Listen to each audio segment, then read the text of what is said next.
Também nem uso um conselho de pequenas. Conversam com essa vendinha assim, sinceramente. Não é pescoço certo.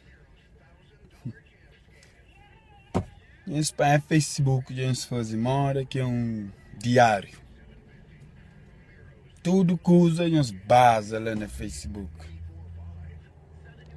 Problema com família, Facebook. Problema com namorado, Facebook.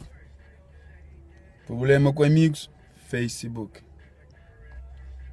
Depois nós estamos falando, tudo é exatamente na minha vida. Que ela nem que concha se está comendo na minha status. Quem quer essa intimidade? É bom. Boca está concha alguém. Está convidado ao friend request. Bota seta. Depois ó que vem que mandou um pouquinho. A boi que cubo. Mas um goza também. Então certos meninos tá põe uns fotos.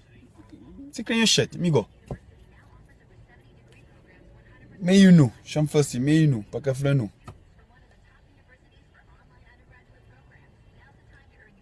Só trocado de like. Canto like que você tem naquela foto. 5 minutos, abre, eu canto like. Ontem 200, ontem 300. Para morrer, quer dizer, minha história, Kim Kardashian, minha história, Amber Rose, whatever que as celebridades lá. Tá posto uma foto meio nu. Minha estátua, mas tá põe para likes. Não. Esse cara é like, é $1,000,000, é $1,000,000. Meus like é para de graça. Eu só continuo a ficar com menos respeito. Eu só fico cash, mais cash. Mas põe aquilo na cabeça. Can you see que é alguém lá, por favor? Vamos é esse. Ou sem like. Ou com like. Eles têm seus cash. Eles têm seu respeito. Ok? Mas um conceito é que estranho. Aqui uns bem tem vídeo. O que nós temos vídeo tem fica? Vocês amigos falam assim, não é bom aí não foto lá.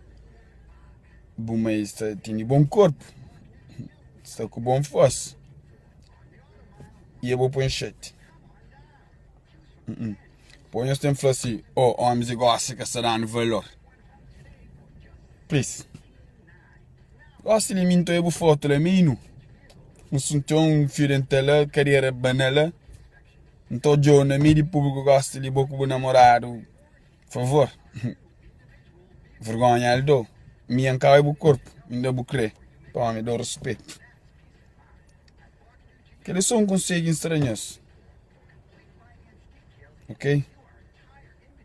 Se vou buscar a cabeça, valor. Nem cachorro de roca terá valor. Ok? Não fica direito.